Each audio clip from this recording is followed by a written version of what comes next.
নিকুঞ্জ update চেনেলটোলৈ আপোনালোক সকলোকে স্বাগতম জনাইছো BTR job result update today আজি যিসমূহ আপডেট আহিছে বিটিআৰ তৰফৰ ফালৰ পৰা সকলো তথ্য মই আপোনালোকক জনাই দিম আৰু ইয়াৰ লগতে বিটিআৰ গ্ৰেড 4 ফাইভাৰ ৰিজাল্ট কেতিয়া দিব বিটিআৰ এইচএছ গ্ৰেড 3 ৰিজাল্ট কেতিয়া দিব ইয়াৰ লগতে বিটিআৰ ৰিসেন্টলি হৈ যোৱা গ্ৰেড 3 যেটো নেকি গ্ৰেজুৱেট লেভেলৰ ৰিজাল্ট দি গল ইয়াৰ ফাইভাৰ ডেট কেতিয়া দিব BTR job result 2025 BTR LP UP merit list কেতিয়া দিব সৰকাৰ হলনি হলে কি হ'ব আমি সৰকাৰ হলনি হলে চাকৰিবোৰ পাম নে নাই নে আমাৰ ৰিজাল্টবোৰ নিদিবই নেকি বা তেওঁলোকে সৰকাৰ হলনি হলে কোন ধৰণৰ ভ্যাকেন্সি নুলাব নেকি এইসমূহ তথ্য আপোনালোকে এই ভিডিঅ'টোত পাব আৰু ইয়াৰ লগতে ইলেকশন ডেট এণ্ড ৰিজাল্ট কেতিয়া হ'ব ইয়াৰ পিছতহে আমাৰ গুটেইখিনি বিটিআৰ কাম কাজবোৰ চলিব নেকি সম্পূৰ্ণ তথ্য মই আপোনালোকক জনাই দিম এই ভিডিঅ'টিৰ যোগেদি আপোনালোকে এই ভিডিঅ'টি স্কিপ নকৰাকৈ শেষলৈকে চাব আৰু যদি মোৰ চেনেলটোত আপোনালোকে পোনপ্ৰথমবাৰৰ বাবে আহিছে তেনেহলে সাবস্ক্ৰাইব কৰিবলৈ একেবাৰে নাপাহৰিব ইয়াৰ লগতে ভিডিঅ'টো ভালদৰে লাইক কমেন্ট শ্বেয়াৰ কৰিবলৈ একেবাৰে নাপাহৰিব মই আপোনালোকক পোনপ্ৰথমে জনাম যে এই চেনেলটো কেৱল বিটিআৰ ৰিলেটেড আৰু লগতে আসাম গভৰ্ণমেণ্ট জব ৰিলেটেড ইনফৰমেশনবোৰ দিয়া হয় আপোনালোকে এই চেনেলটো সাবস্ক্ৰাইব কৰিবলৈ একেবাৰে নাপাহৰিব পোন প্ৰথমতে আপোনালোকক মই জনাই দিছো বিটিআৰ গ্ৰেড 4 ফাইভাৰ ৰিজাল্ট কেতিয়া দিব যেটো নেকি আমাৰ জুন মাহত 13 জুন আৰু 14 জুনত অনুষ্ঠিত হৈ যোৱা 2025 বৰ্ষৰ ভ্যাকেন্সিবোৰ কেতিয়া তেওঁলোকে ফাইভাৰ ৰিজাল্টটো দিব এই ফাইভাৰ ৰিজাল্ট ডেট আপোনালোকে সেপ্টেম্বৰত এক্সপেক্ট কৰিব নেলাগে আপোনালোকে কোন ধৰণৰ চিন্তা কৰিব নেলাগে সৰকাৰ হলনি হলে কোনো ধৰণৰ এই ভ্যাকেন্সিবোৰৰ ৰিজাল্ট নিদিয়াকৈ নেথাকে যি কোনো সৰকাৰ আহিলেও ইয়াত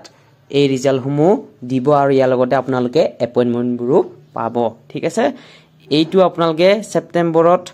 এক্সপেক্ট কৰিব নেলাগে কেৱল আৰু আপোনালোকে অক্টোবৰ নৱেম্বৰ মাহত এক্সপেক্ট কৰিলে হ'ল আপোনালোকে ইয়াৰ ৰিজাল্টটো পাই যাব ঠিক আছে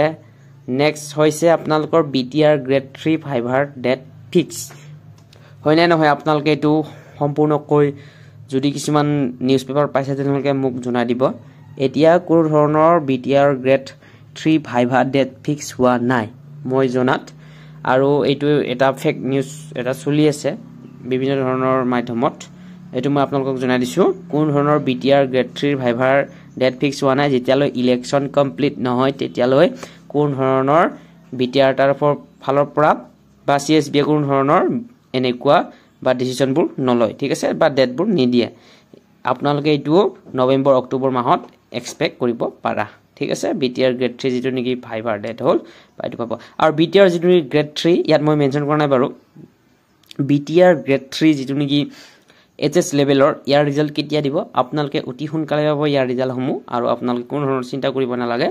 আপোনালোকৰ নেক্সট যিবোৰ লাষ্ট আছে গৈ সেইবোৰ কিন্তু অকমান দেৰি হ'ব কাৰণ বিটিআৰ যেটো নেকি গ্ৰেড 3 গ্ৰেজুৱেট লেভেলৰ হয় এটো অকমান দেৰি হ'ব ইয়াৰ আগতে আপোনালোকৰ বিটিআৰ এইচএছ যেটো নেকি লেভেলৰ গ্ৰেড 3 হয় এটো আপোনালোকে অতি সোনকালে পাই যাব তাৰ পিছত আপোনালোকৰ নেক্সট স্টেপ হৈ যাব ঠিক আছে নেক্সট হৈছে সৰকাৰ হলনি হলে চাকৰি পাম নে নাই হয় আপোনালোকে সৰকাৰ যিয়ে নাহক আপোনালোকে পাব ইয়াৰ ভ্যাকেন্সিবোৰ কোনো ধৰণৰ চিন্তা কৰিব নেলাগে আপোনালোকে পাই যাব ঠিক আছে আৰু ইয়াৰ লগতে আপোনালোকক মই জনাই দিছো যে 2026 বৰ্ষৰ কাৰণে বিটিআৰ বহুতো ভ্যাকেন্সি খালি হোৱাৰ বহুতো আৰটিআই ৰিপৰ্ট দিছে আপোনালোকে কোন ধৰণৰ চিন্তা কৰিব নেলাগে বিটিআৰৰ তৰফৰ ফালৰ পৰা 2026 বৰ্ষত বহুতো ভ্যাকেন্সি উলাব বা খালি হৈছে বহুতো পদ ঠিক আছে আপোনালোকে পাব ইয়াৰ কোনো চিন্তা কৰিব নেলাগে BTR election date and result BTR election date কেতিয়া ইতিমধ্যে এমসিসি লাগি গৈছে সকলোৱে জানে বিটিআৰ যেটো নেকি ইলেকশন ডেটটো হৈছে 22 ছেপ্টেম্বৰ আৰু আপোনালোকে এই মাহৰে ছেপ্টেম্বৰ 28 তাৰিখে ইয়াৰ ৰিজাল্টসমূহ পাব ঠিক আছে বিটিআৰ যেটো ইলেকশন হৈ আছে সেই ইয়াৰ ৰিজাল্টটো পাব ঠিক আছে 5 নম্বৰ BTR LP UP merit date আপোনালোকে বহুতো আগতে আহিছিল ইয়াৰ মেৰিট যেটো নেকি এটা উলাব লগা মানে উলা অৱস্থাতে মানে এনেকৈ হৈ গল নিউজ এটা মানে তেওঁলোকৰ দিলে আৰু ইয়াত কিছুমান পুনৰবাৰ তেওঁলোকে চালে ভেৰিফাই কৰিলে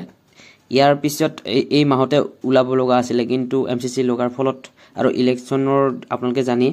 এই ফলত তেওঁলোকে কোন ধৰণৰ নিদিলে ঠিক আছে নেক্সট আপোনালোকে অক্টোবৰ মাহতে এইটোৱে প্ৰথমে পাব ঠিক আছে BTR LP UP merit date এইটোৱে আপোনালোকে বা ইয়াৰ ৰিজাল্টটো আপোনালোকে পোনপ্ৰথমে পাব তাৰ পিছতে অন্য ষ্টেপলৈ চলি যাব ঠিক আছে আৰু আপোনালোকে যদি ভিডিঅ ভাল পালে তেনে লাইক কমেন্ট শেয়াৰ কৰিবলৈ একেবাৰে নাপাহৰিব আৰু যদি মোৰ চেনেলটো পোনপ্ৰথমৰ পৰা আহিছে তেনে সাবস্ক্ৰাইব কৰিবলৈ একেবাৰে নাপাহৰিব এই চেনেলটোৰ দ্বাৰা আপোনালোকে বিভিন্ন ধৰণৰ জব ইনফৰমেশন পাব ঠিক আছে